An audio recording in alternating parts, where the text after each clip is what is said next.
swarming musical linguistic objects. Elf machines.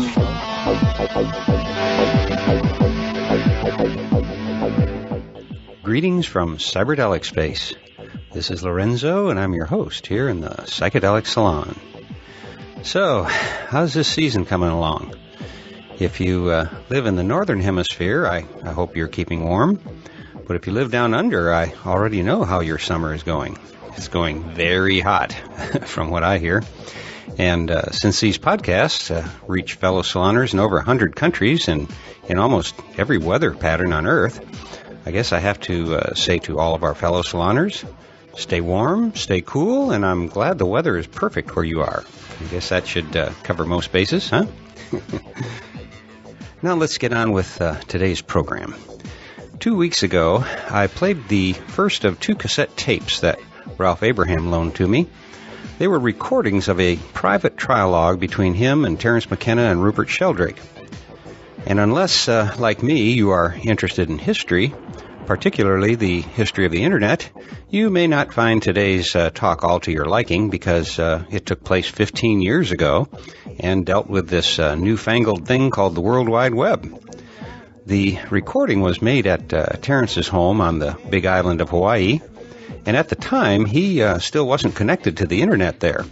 However, it does sound like Terence was very much up to speed on the potential of the net, and Ralph, as we all know, has been at the forefront of the evolution of the net since long before the web was invented.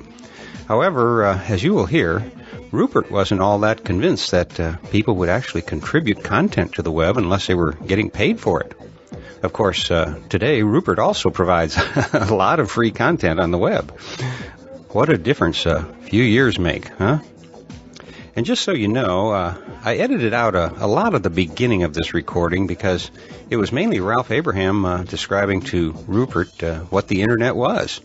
The date was sometime in 1994, which means that the World Wide Web was less than 2 years old at the time, although the Internet itself was around 25 years old by then. And Ralph's description of and enthusiasm for the web, when it was still in such a primitive state, marks him as one of its earliest prominent proponents. And I have to say that his foresight was truly amazing. When you hear Ralph winding up his introduction by saying that there are already tens of thousands of people creating web pages on the Internet, think about where we are today, with tens of millions of people pouring their creativity into the web every hour of every day of the year. So where were you back in 1994? Were you already connected to the net and up to speed with where Ralph already was at the time? Just keep in mind that the World Wide Web was less than 2 years old when this conversation was held, and most of us were, if we were connecting to it at all, were connecting to it through 1500 baud modems. And that was the world that these 3 amigos were living in when they had this little conversation in Hawaii. And that means there are tens of thousands of people essentially devoting all of their waking hours for creative works for which there is no return except the joy of creativity. We have a region of absolutely unbridled, unrestricted creativity on a scale that boggles the mind, a scale never before seen. And what are people doing? Why are they doing this? It's all because I think that people involved in this field, as I feel, a unique window of opportunity for the creation of a new future. So that brings me to my particular focus for our conversation on the World Wide Web. That this seems to me, and to other people who are careful observers of the scene, that the miracle for which we've been waiting, the Aquarian conspiracy, the descent of the supermind, the Omega Point, and so on, is actually happening now. The Internet is the physical substrate, or the aphysical substrate, as it were, for the creation of a new future. And of all the people who have predicted this event in some detail in the past, the one that impressed me the most, understanding what's actually happening now, is Teilhard de Chardin's concept that he began publishing in 1924. Although we mostly didn't start reading him until 1954, when his first book was published posthumously, The Phenomenon of Man. There he described the World Wide Web without using these terms, without any reference to an electronic aphysical substrate. Described in great detail what I think is happening in a metaphor. Now I would use the metaphor of the neural net. The neural net is kind of an abstraction of neurophysiology concepts, where the individual souls in the picture of Teilhard de Chardin are the nodes of a neural net, and they're connected by links. And his vision of the omega point was a process taking up to 500 years in which the quality of the links between the individual nodes and the number of links between the individual nodes suddenly began to grow substantially in a kind of a paranormal phenomenon. If not telepathy, then intuition, or just sensitivity, consideration, love, or something would amplify the strength of the connection between different minds, souls, and so on. And in this neural net analog picture would be created the supermind, the noosphere, and so on. This is the process that he called noogenesis. So I believe that the World Wide Web is, as a matter of fact, the noogenesis of the noosphere of the future. This is it. Now, what's happening, what could happen, I mean, there's a spectrum of possibilities. The cessation of this creative activity within the Internet, which is the self-organization of a new reality, is not one of the possibilities for the future that I imagine. The creation of this thing is going forward. Everybody in the world will be connected to it. Anybody who has a television or a telephone, for example, will automatically be connected to this without them asking or doing anything. There it is. It may have a fee, or may not have a fee. These are among the spectrum of possibilities for the future. So that's an idea of what the World Wide Web is about, and how I see it as an opportunity to amplify, create, trigger, participate in the spiritual revolution. All what we've talked about, the motivation for a lot of our books, writing, speaking, and so on. Suddenly this our opportunities in ordinary media pale in comparison with the opportunity presented us if we choose to take it on the Internet in the form of this World Wide Web on the citizenship level 4. Well, it's very interesting, Ralph. I love hearing you talk about it because your enthusiasm is infectious. I mean, it's the kind of ultimate technophilia that we've embraced here. I mean, God as computer. I agree completely. I think this is the concrescence we've been waiting for. This is the outer shell of the omega point that history has been moving toward. The implications are mind-boggling and difficult to discern. Is this biology preparing to shed itself and decamp into another dimension? Isn't it interesting that it is ultimately wires, bolts, electrons, but its prophets and its adherents reach for the language of theology to describe what is happening? This is nothing less than the manifestation of the incorporeal body of God in human society. It is the end of history as far as I can see. We've been talking since the 60s about boundary dissolution, interconnectivity, so forth and so on, assuming these things would arrive in pharmacological clothing. But it appears that this is a very powerful, practical competitor for that.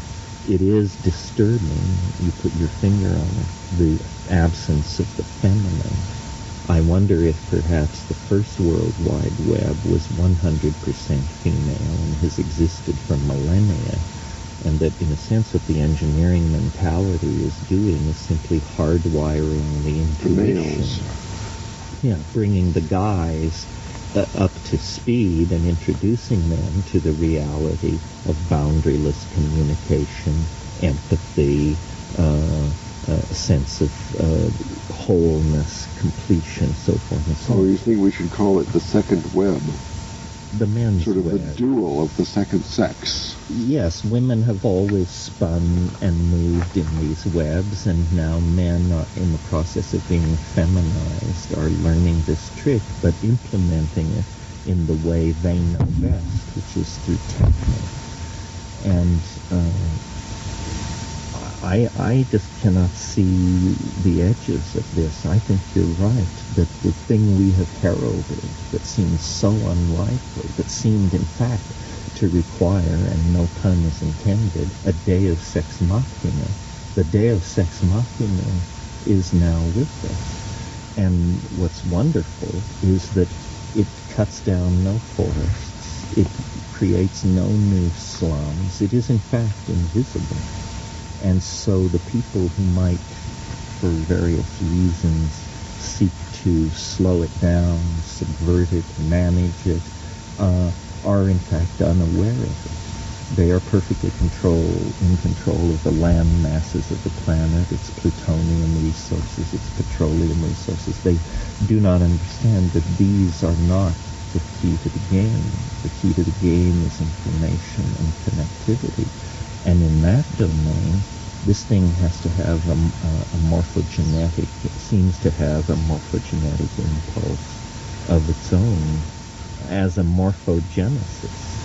I would be interested in what you have to think about it. And Rupert, as the proponent of the morphogenetic field, I wonder how this fits into your stream. Is it relevant, irrelevant, a shining example or metaphor of what you're talking about? Or is it in fact a part of the processes that you're interested in? Honestly, I don't know what to make of it, because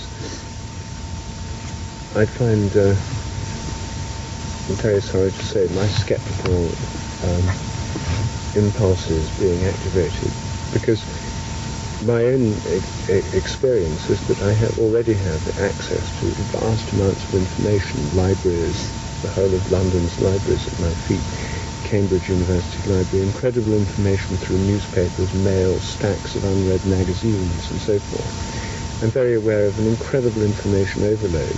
My problem is having time to read what's already there. And the state that Ralph has described of people browsing idly through the net, finding out amazing nuggets of information here and there, presupposes a vast amount of leisure, in which people, altruistic leisure, in which people are just connecting things up and being creative for its own sake, without hope of reward and without need of recompense. And somehow I can't get this picture into focus, because it doesn't correspond with the reality I know. It may be a failure of the visionary instincts. It may just be British cynicism surfacing, but I can't quite see how this fits into the lives of people who have to make a living. I can see it as a leisure pursuit, a hobby like ham radio. I can't quite get this noosphere, Tile de Chardin, Deus Ex Machina aspect of it. Well, in the past, if you sought information, you would seek only as far as you had to, and that was usually your local library. And the quality of your conclusions would inevitably be infected with this kind of parochialism. For instance, in the old world, if you wanted a picture of the Mona Lisa, you would look up Leonardo da Vinci in the Encyclopedia Britannica. On the World Wide Web, if you want a picture of the Mona Lisa, you call up the camera in the gallery that is staring at the Mona Lisa, you don't call up an image of the Mona Lisa, you call up the thing itself. I can't imagine that, human beings are defined by localisms. What kind of world would it be if there were no localisms? In other words, if concepts like British, Somali, Chinese were utterly meaningless because everyone moved in the same cultural superspace. Now, what's been said about capitalism, which also tries to create a homogeneous cultural superspace, is that it does it by appealing to the lowest common denominator, by forcing Bedouins in their huts to watch Dallas or something like that. It seems to me the argument for this is that it preserves diversity. It really celebrates all information without bias. And Ralph neglected to mention, although I'm sure he's aware, the original Internet was constructed by the American military as a system of communication specifically designed to survive a thermonuclear attack. Hence, it has been designed to be indestructible. There is no central control to bomb or blow up. Hence, the very people who created it find it impossible to control it. So it's a cultural... Its great appeal is that it's out of control. Yes. It's totally out of control. It's chaotic, friends, and we always wondered what would happen if you let creativity go in an infinite sphere of resources. What would happen, and here it is. Well, the Internet and the World Wide Web are not really comparable to traditional sources of information like books and magazines that comprise your familiar world. But suppose it were. Suppose that there was nothing on it but books and magazines. Then it's still fits very closely Teilhard de Chardin's description of noogenesis process, because the access to all that information has suddenly changed. Now, all those books in the British Museum, not really accessible. We know that we went there together and we saw that we couldn't actually request a book without getting a card, which is very difficult to get. I mean, access is severely restricted. There are, 6 billion people in the world, and they just won't fit through the door there. But on the Internet, people can have free access to all these materials. It's true at the more popular sites at the moment. You have to wait in line up to a minute, or sometimes even 2 minutes to get a certain book. But just think that everything is the same information exactly, but the access is amplified by factors of hundreds of thousands. That's the strength of the link, the numbers of the links. That's the most obvious thing that's changing, is access. So are all these books on it? See, a lot of books I want and information are very obscure. They're things I have to find in obscure libraries. And even if you go and look through their computerized index, you find it only goes back to 1960 or 1970 or something. At the University of London, if I want to look up books prior to 1970, I have to go to some ancient card index. Now, the idea that all those scientific journals, all those books that one person every 3 or 4 years looks at, are actually, someone's going to take all the expense of entering all this information. No, they're not. Unlikely. They're not. It'll be very limited information. However, at the rate that the books are being published now, there's almost every year, so many books are published that's as many books as were ever published before in the history of time. So obviously 5 to 10 years from now, most books will be digitally available. They will. And right now they're not. robotically driven optical characters. But I'll tell you one book that's available now on the World Wide Web. Terence, I don't know if you know this, but the most obscure book in the world, the Voynich manuscript, is available on the World Wide Web. The most obscure and rare manuscript in the world has been totally digitized and is full of pictures as well as text. The other thing I think it's very hard to predict the impact of is no matter how obscure your field of interest or your self-definition, you can find the others. third world handicapped lesbian mothers will all be able to communicate with each other. New communities.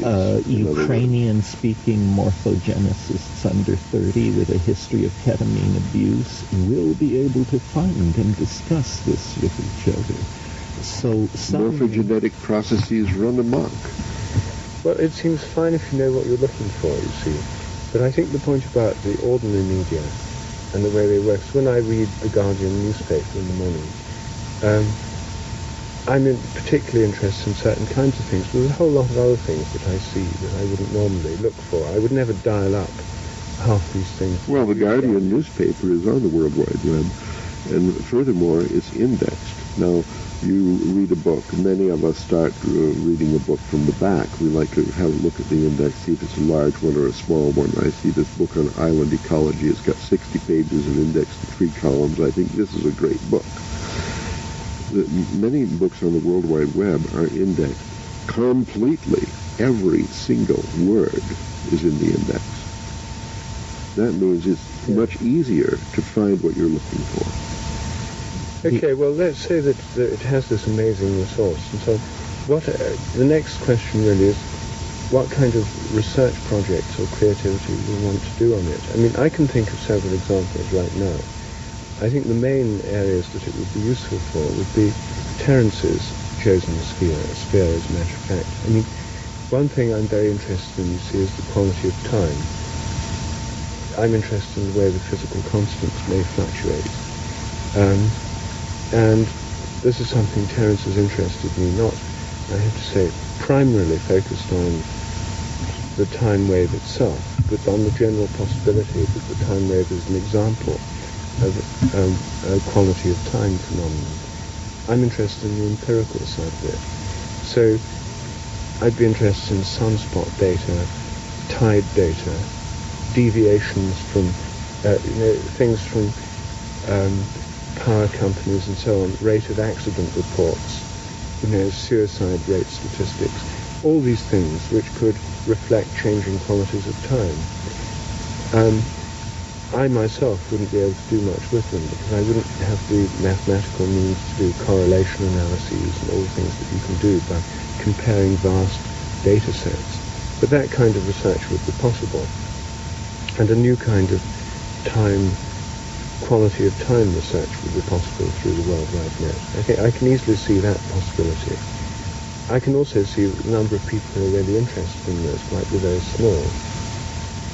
Not hundreds of thousands or millions, maybe a dozen. Interested in this kind of research. Yes.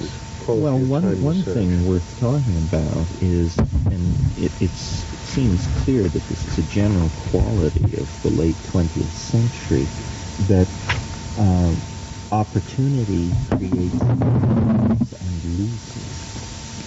And that as some of us are moving off into accessing the central computers of Kiev State University and so on, so some of us can't read the ingredients of cereal boxes.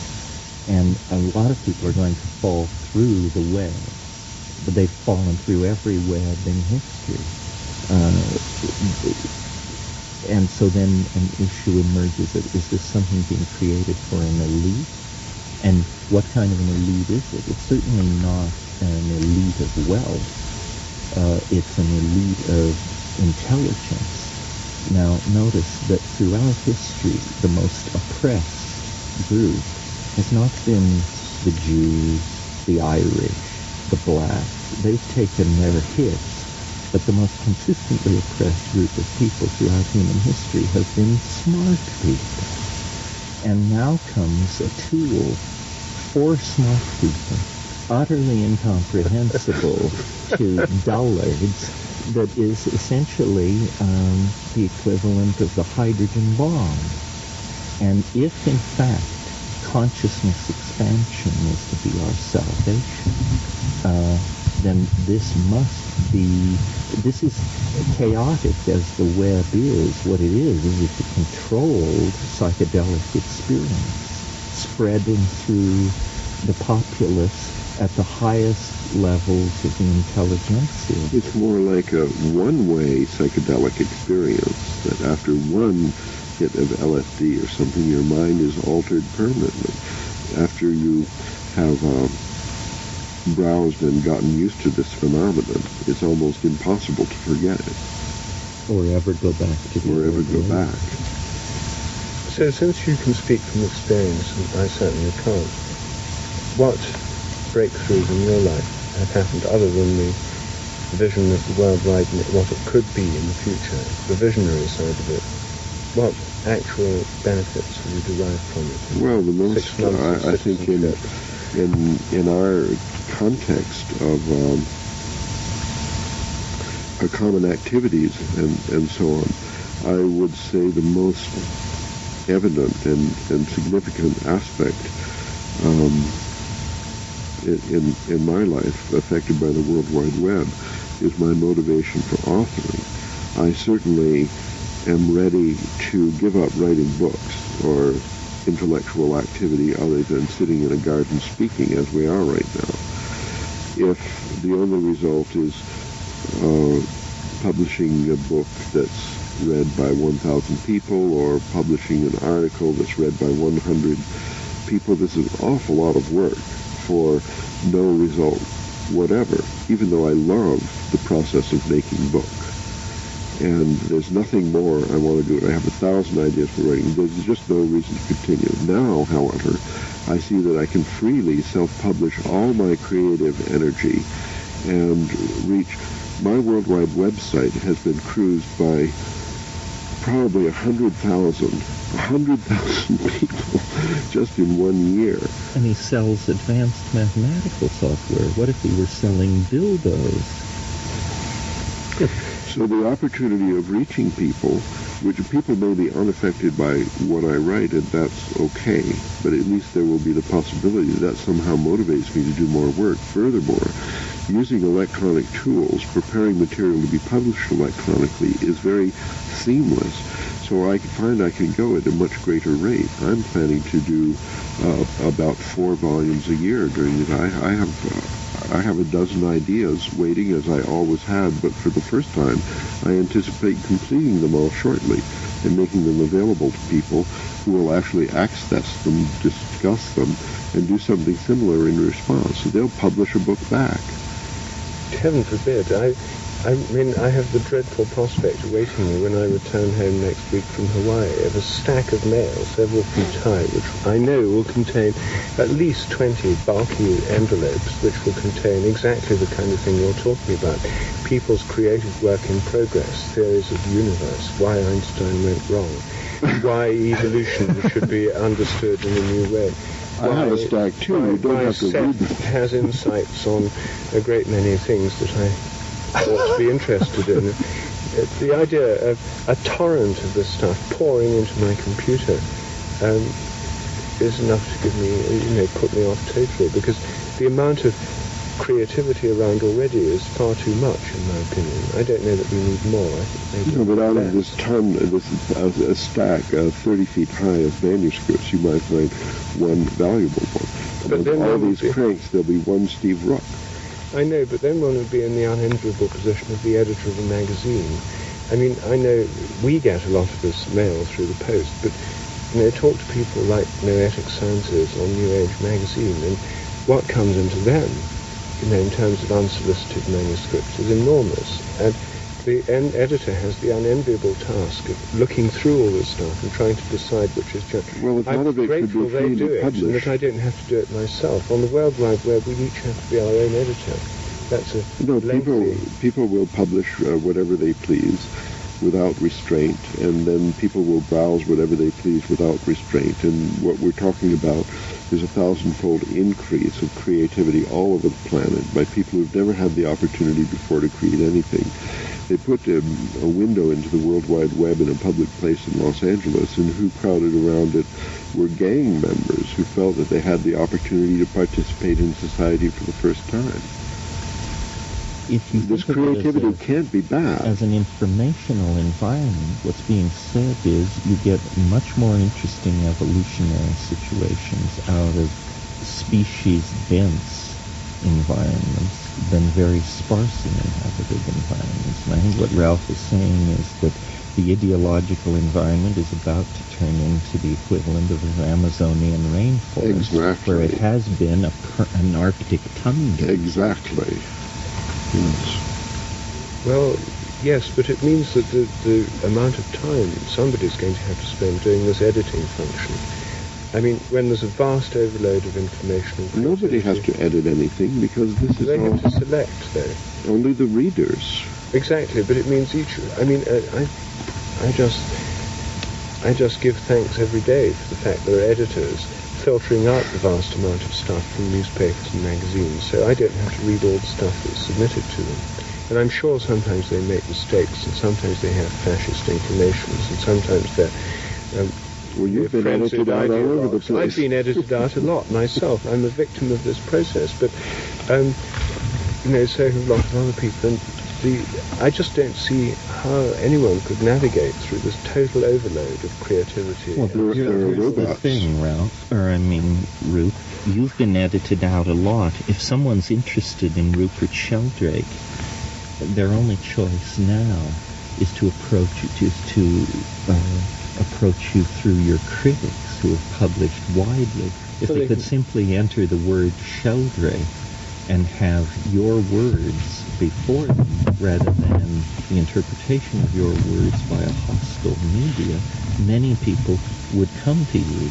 They wouldn't say, well, he must be a crank, or Nature magazine doesn't approve, or so forth and so on.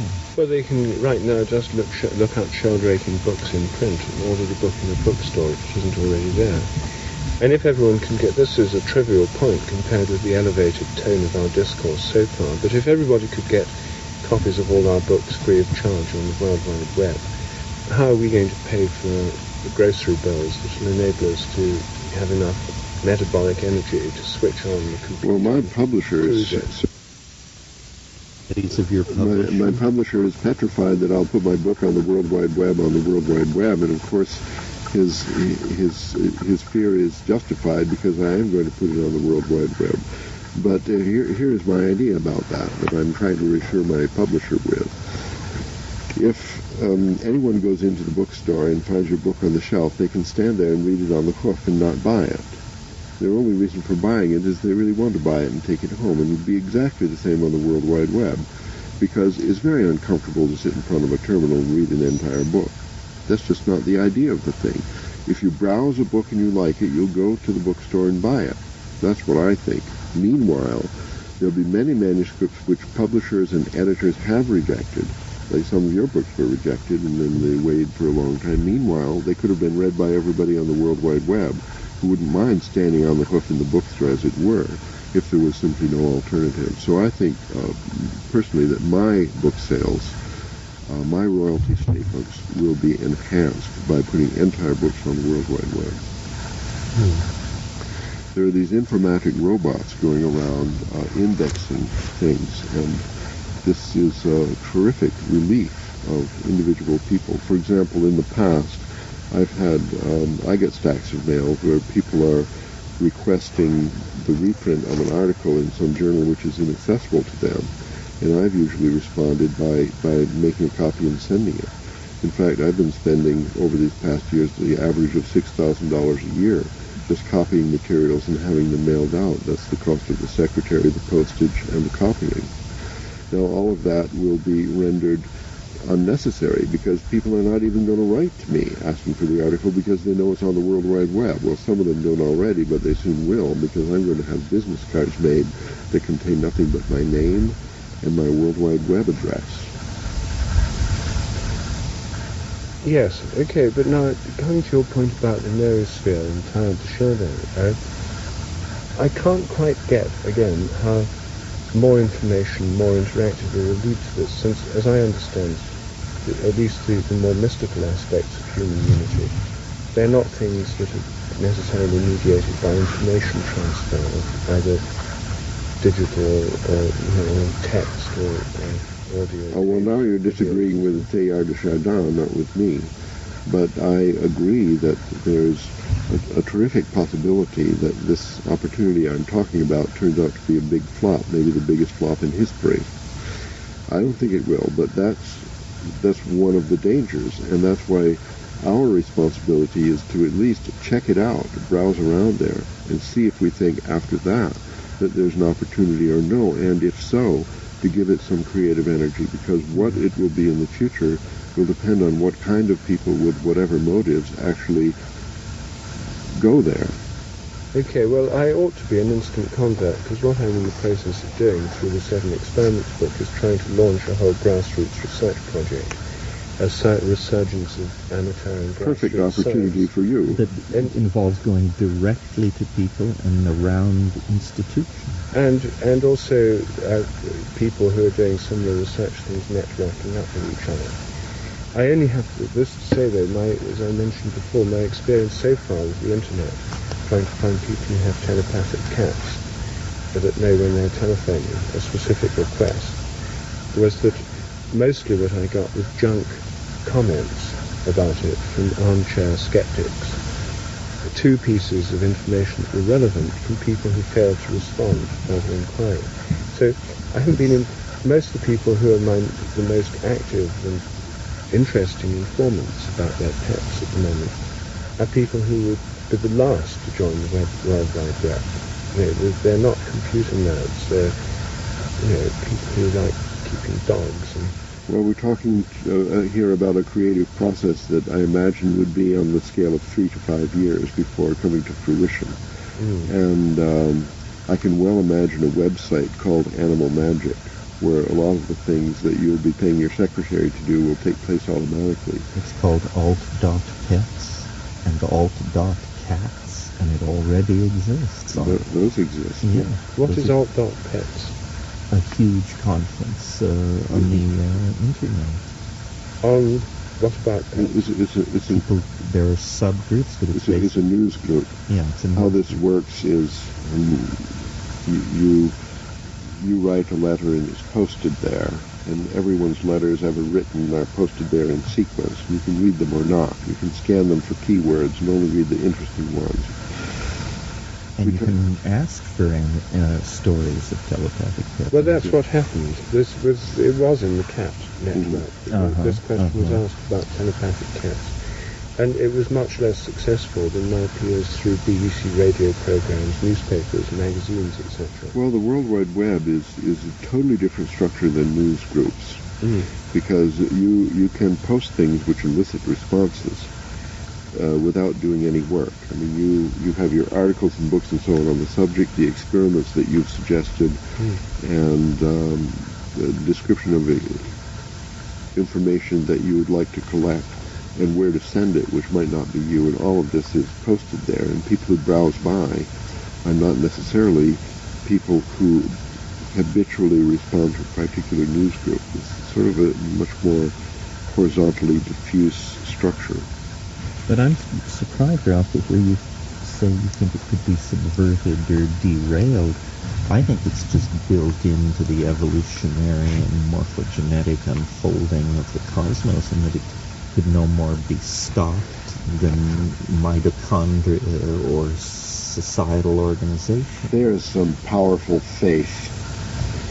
Yes, I agree to a point. I think that as you said, the internet began as a military network, and it depended on, well, first came the Unix operating system. This was made by the people working for the telephone company. I think that these different bits of creativity that finally we see assembled into the World Wide Web, something of tremendous importance, that each of these things was done in such a way, almost unconsciously by the people, with various elements that inexplicable at the moment, that were the essential elements to make the next step possible. For example, Unix is multitasking. It automatically has network protocols built in. All these things were necessary, and I think that the creative people, for example, Tim Berners-Lee, who invented the World Wide Web idea, all of these people were inspired by angels. That is to say, that a divine mandate is somehow manifest consciously or unconsciously through them. so that when they are doing their constructive, creative work with these hardware and software bits, they do that in such a way that eventually they can be plugged in and all this will work. So it does seem to be actually a divine architecture which is manifesting in this thing, just like in the orders of nature, in biological evolution. It's so much like biological evolution, and it's so appropriate that we should discuss it here in Hawaii, which has one of the more recent islands. And yet still you doubt the apotheosis of But 2012. I'm not going to carry on about the battle of good and evil and the fallen angels and so on, but I do think it's quite possible that something very, very disappointing will happen to this internet in the future. For example, it's recently under discussion whether every access should be charged as a long-distance call by the phone company. That right away would destroy the democracy that makes the World Wide Web so exciting. I think if they made that decision, a parallel organization would offer an alternative service. There is Alternet already. Alternet. Yes. There you see. It's unstoppable. It's unstoppable. It's like DNA. Once it's there, stand back. But I can see it leading to a great proliferation, like speciation in the Amazon, which you compared it with. Right. A vast number of species. It could, I mean, already we have an incredible speciation of interest. Just go into any magazine store, and there's tens of thousands of magazines on incredible specialist topics. Rabbit breeding, it's orchid wonderful. growing, But it makes those people yachting happy, world. you know. Of course it does, but the thing is that this internet, which could lead to a vast proliferation of special interest groups and speciation of, subcultures and so on worldwide, it doesn't have what Teilhard de Chardin had in his vision of the noosphere, which is not just thousands and thousands of little groups of special interest communicating worldwide, but some unifying principle of humanity, and that I don't get. I can easily see how there could be groups discussing experiments with psychic dogs and cats. That's why we've got to get busy and put some out there. Well, because the whole nature of it is based on endless proliferation or fragmentation or differentiation, which is actually one of the processes in evolution. It leads to millions of species of beetles in the Amazon. But what does that add up to? It's one of the biggest and most puzzling problems for all theorists of evolution. What's the reason for all this diversity? Why do we need, or why does evolution need this incredible diversity? Since we like to think that the entire purpose of cosmic evolution for billions of years is ourselves, heading towards this crucial point in 2012. And this seems to be, there's a human focus based in our thinking about evolution. Teilhard de Chardin exhibited this humanistic bias very strongly. The noosphere was to do with some human process. Yeah. Well, that rather leaves out all the millions of species of beetles. Now, here we have something that's like a sort of vast speciation within the human world of information transfer made possible by this net. But where is any unifying principle that could be? And what the whole modern world seems to be based on is, there's two principles. One is global capitalism and unification of markets and that kind of thing, and the other is endless fragmentation into special interest groups, nationalist groups, and that kind of thing. And it's rather hard for me to see where the unifying whole would be in this, other than the technology that makes it possible, which will be owned by Rupert Murdoch. It creates a super-organism. It dissolves national boundaries, it dissolves class controls, religious controls.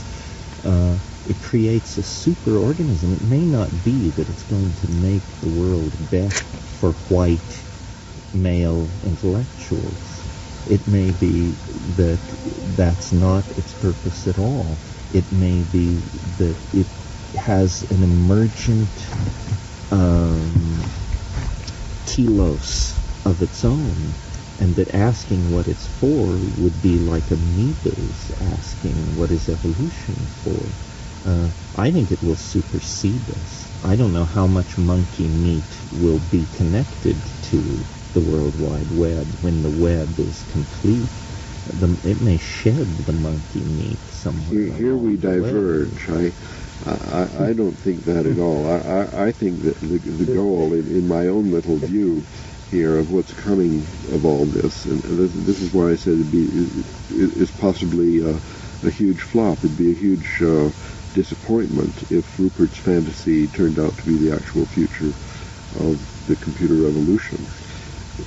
What I see its future is that somehow the exalted self-image of humanity will be corrected, that we will end up, after a spiritual transformation, in a better relationship with the biosphere, so that we can have a future. And how to achieve that, it depends on somehow fantastic acceleration in the process of education, so that people get information.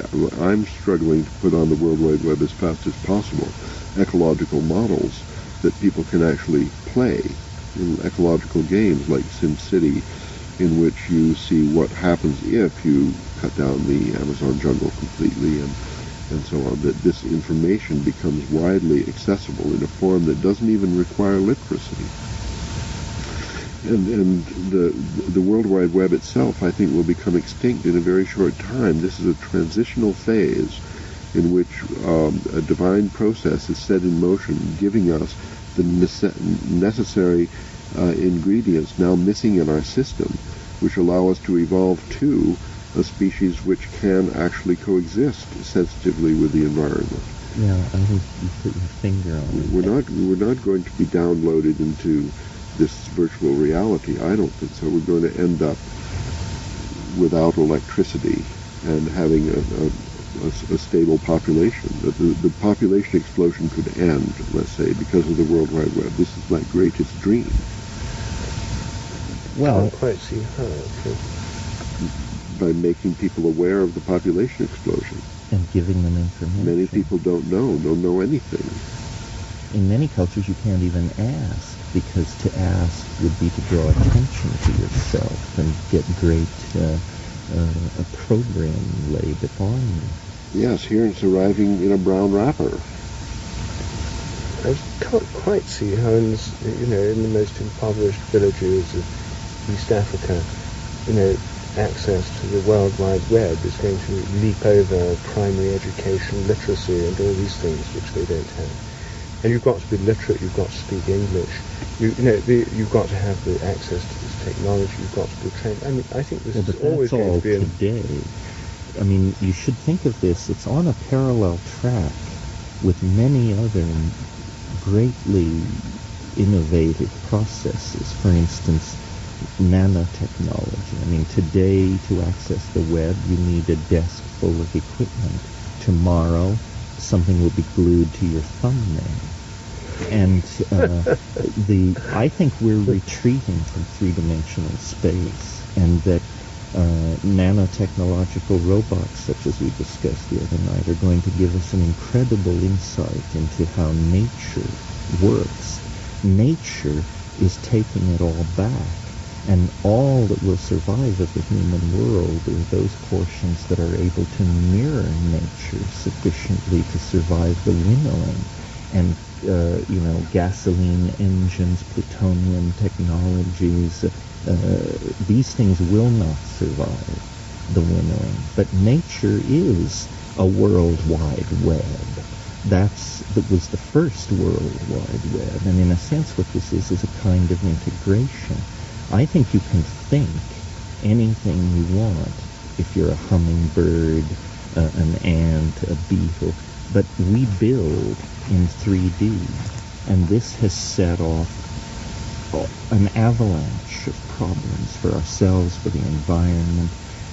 If we retract from three-dimensional space and move into this informational space, virtual space, cyberspace, the planet heaves an enormous sigh of relief. The pressure is released. And we avoid extinction, this thing we find so precious. Our humanness can be preserved along with nature, but only at the expense of abandoning the mechanistic three-dimensional technologies that have carried us this far. And the World Wide Web begins to look like a mind. It begins to look like a virtual reality. I think it's probably equivalent to animals leaving the sea. We are leaving 3D. Occasionally we leap into cyberspace, gulp the rich oxygen there of information for a few minutes, then turn off the computer and fall back. This may be the shamanic journey of the future. Yeah. So we have to collapse into the 2D of a TV screen in order to reach out. No, the 2D of the TV screen is simply a door, a gate, a window. It's a window pane. You go through the window, and then you're in this fantastic multidimensional space, which has all the dimensions of a DMT trip or something. It's like astonishingly rich, and its feeling of reality is enormous. You can travel around, and although things are changing fast, you know where you are, you recognize certain mainstays, skeletal structures that don't change. You learn your way around, traveling on this skeleton. We will have a different relationship to memory. I mean, by the time you're 25 years old, if you've been working on your virtual environment, which is a sense, yourself, your unique self, experientially the thing will be the size of Manhattan. Yes. You know? Your hobbies, your trips, my private Manhattan, private fantasy, it will be vast. And every human being on Earth will have one of these, and it won't require the cutting of a single tree, the extracting of a single drop of petroleum. Well, the trouble is, I think there's something lacking with this vision, and I think that's probably the reason why 98% of the people on Earth are male nerds.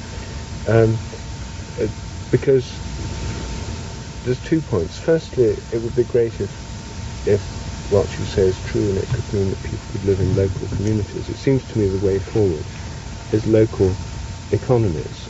And most green theoreticians think that the only way forward is to localize economies, minimize travel, minimize movement and so on, and to minimize our impact on the environment, have more food produced locally and so forth, local economies. Now, it could be that this virtual space you're talking about and this travelling around the world and these computers would remove people's need to travel around so much and to have global access without going there.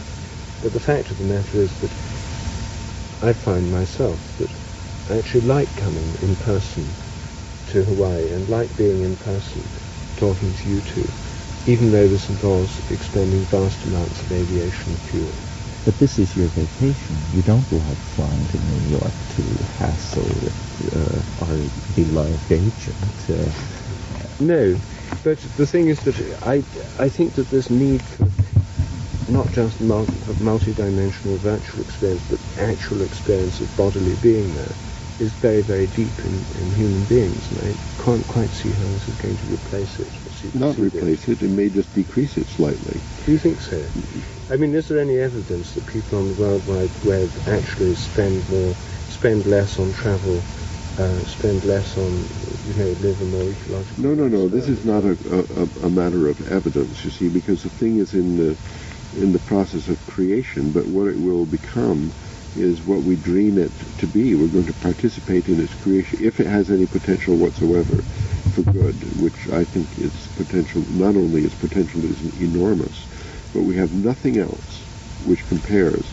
In fact, one thing it does is illuminate how feeble are all other proposed solutions, because they are just theories involving nobody on the planet.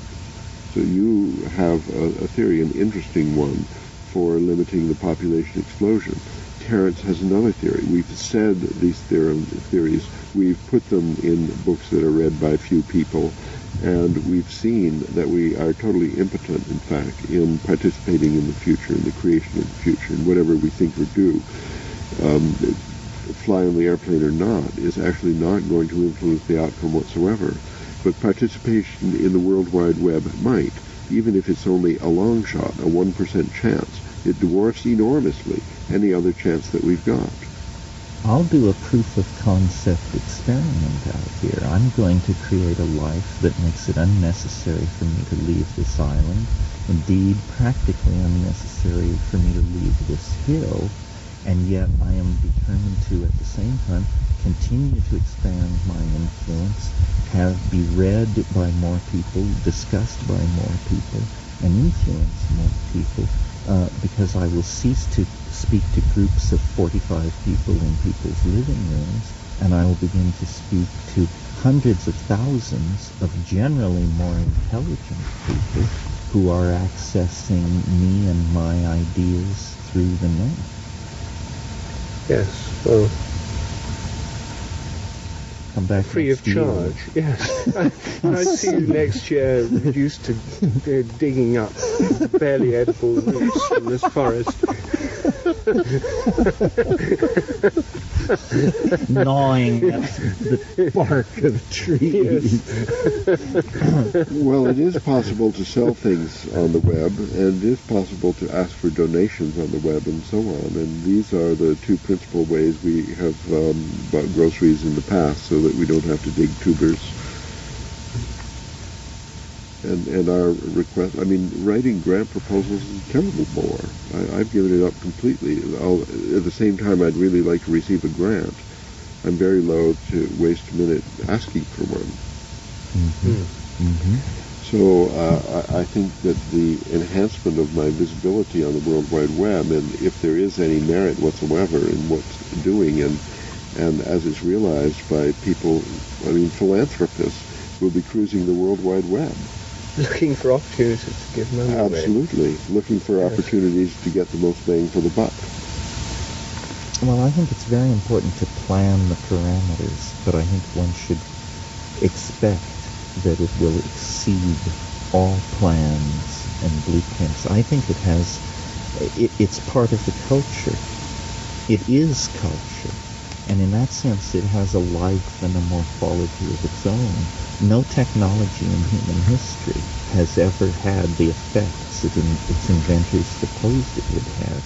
And no technology in human history has ever affected so many people so quickly as this one does. Even if you don't own a computer, you don't realize the world is working better because your accountant is on the web. Your broker is on the web. Your doctor is on the web. You may not be, but your life is substantially improved by the existence of your agent is on the web, auctioning your works.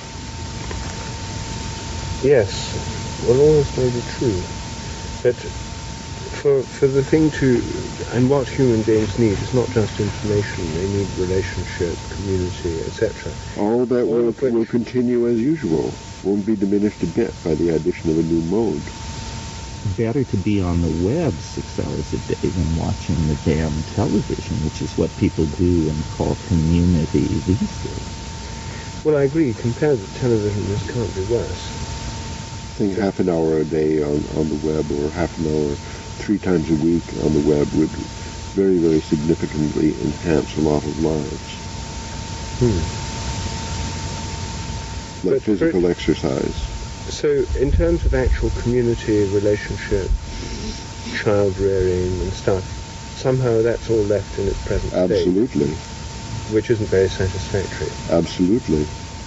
There will be a subtle change, at best, in which people become more aware of other people. Far away. Yeah. That it becomes not so far away. The world shrinking.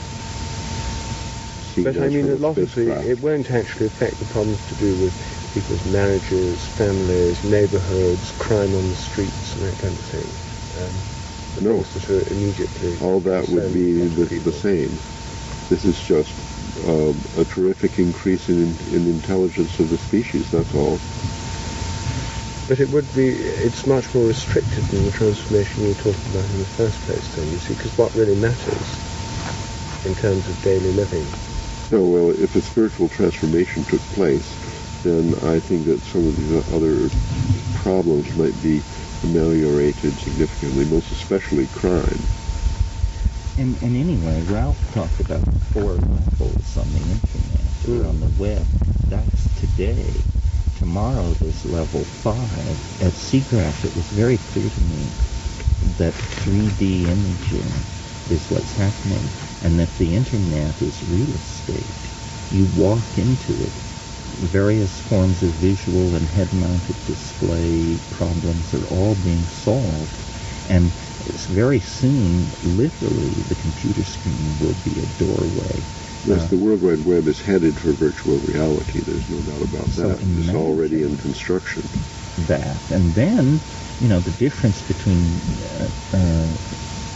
Newtonian space and cultural space will be seamless. Yes.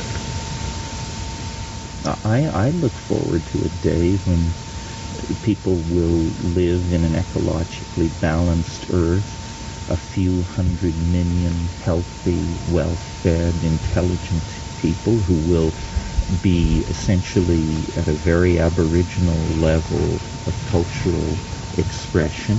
But if you transpose yourself into the body of one of these people, you will notice that when they close their eyes, there are menus hanging in space.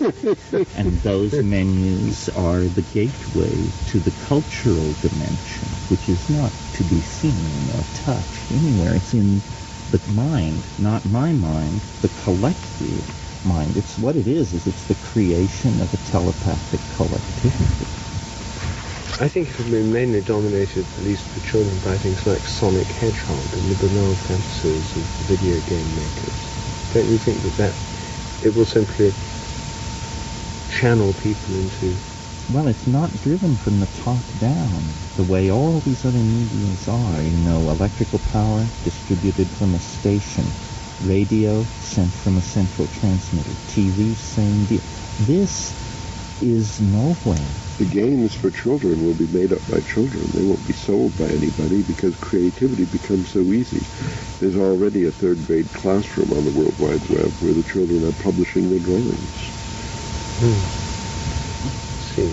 And children take to this stuff. They have no bias. They have no inertia toward print culture.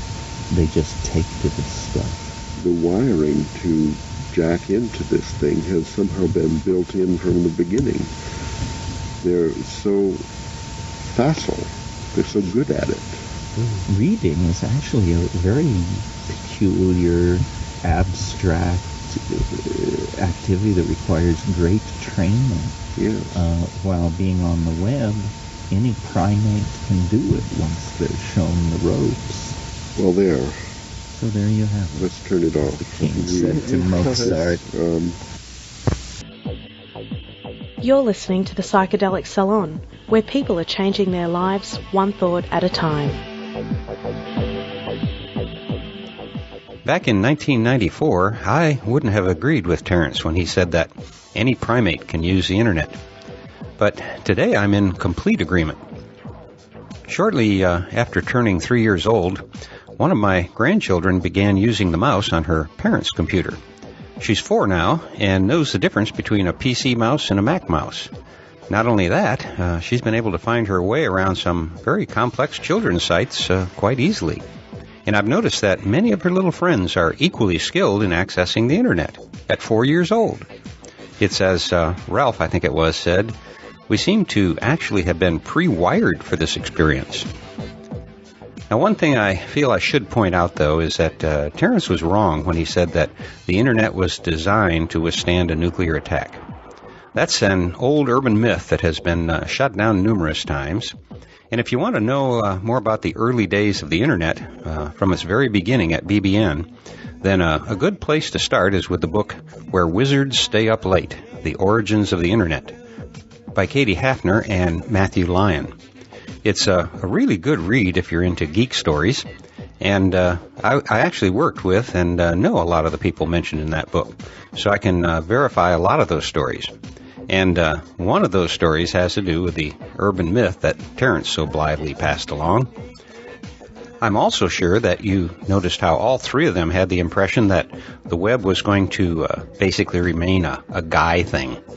But from what I know, it didn't work out that way. And today there are about the same number of women on the net as men. I could be wrong about that, but that's what my impression is. And, of course, Terence's idea that it wouldn't destroy the environment has kind of gone by the wayside now that we understand how much of the world's electrical power is dedicated to keeping the Internet humming along day and night. But back in '94, I doubt if anyone was even close in their forecasts for where the net was going. Recently, John P. posted the following comment on onemansblog.com that points out how fast this technology has evolved in the past 15 years. He said, "At that time, people were using 14.4 baud modems to dial into an internet service provider and read pages on the web. And the number of sites was only in the hundreds, or possibly thousands. Compare that to today. There are 160 million sites, and I visit them on my 10,000 baud modem cable connection, a 700 times increase. My house has more bandwidth than the backbone in 1994. I was also happy to hear that Ralph was talking about Teilhard de Chardin in relation to the Internet, and back in 1994 on top of it. I didn't get it quite so early on. In fact, I didn't publish my book, The Spirit of the Internet, Speculations on the Evolution of Global Consciousness, until 2000.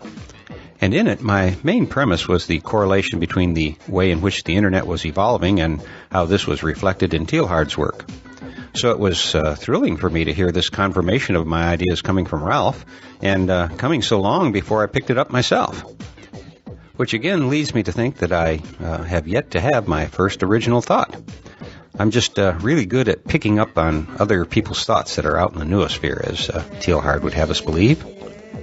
Now, if you would like to hear how Terence's and Ralph's thoughts about the net evolved over the next 5 years after this conversation we just heard, you can hear their 2-hour talk titled The World Wide Web and the Millennium, which I podcast 3 years ago as podcast numbers 19 and 20.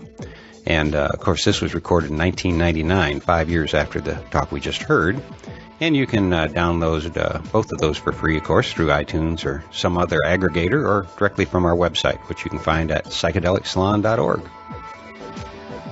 Now, I'd planned to read a couple of emails today, but a few days ago I learned that my friend Fraser Clark died last week, and so I'm not feeling very talkative right now.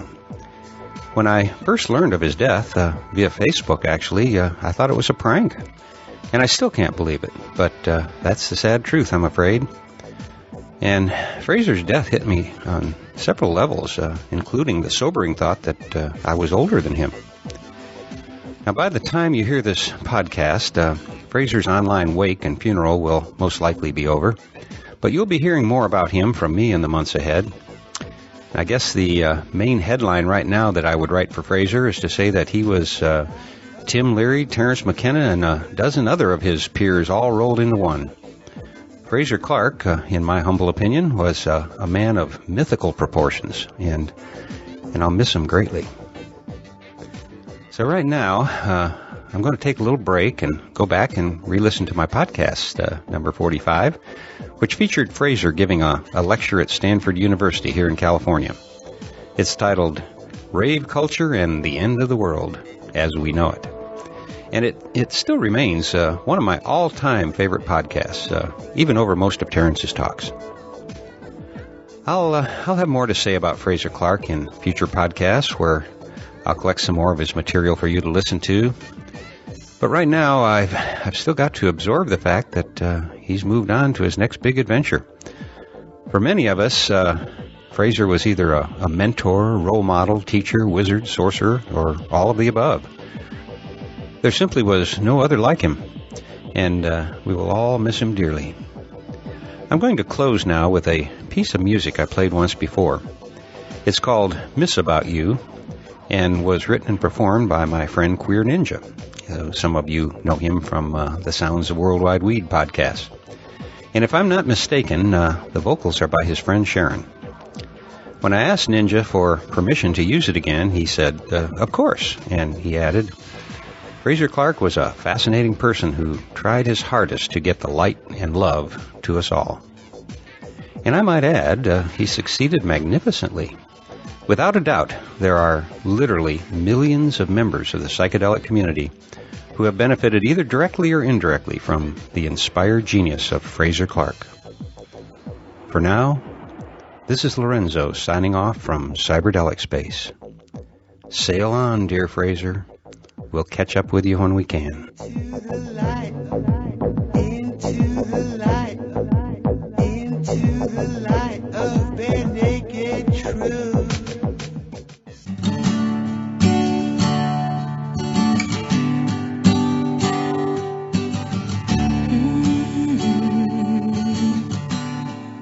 Sunlight in your hair, the diamond smile you wear, the secrets that you whisper to me.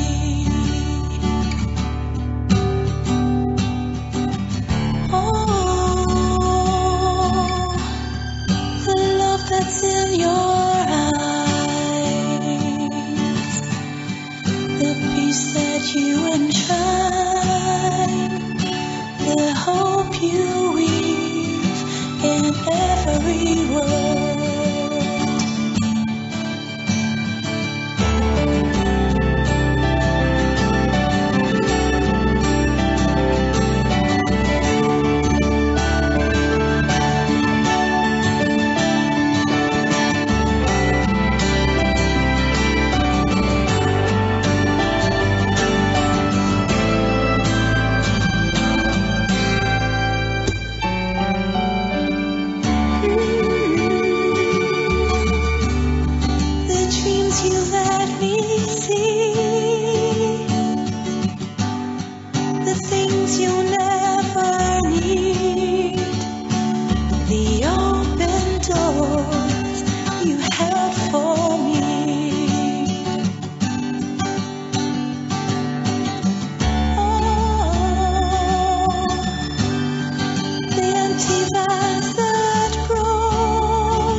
Things I miss about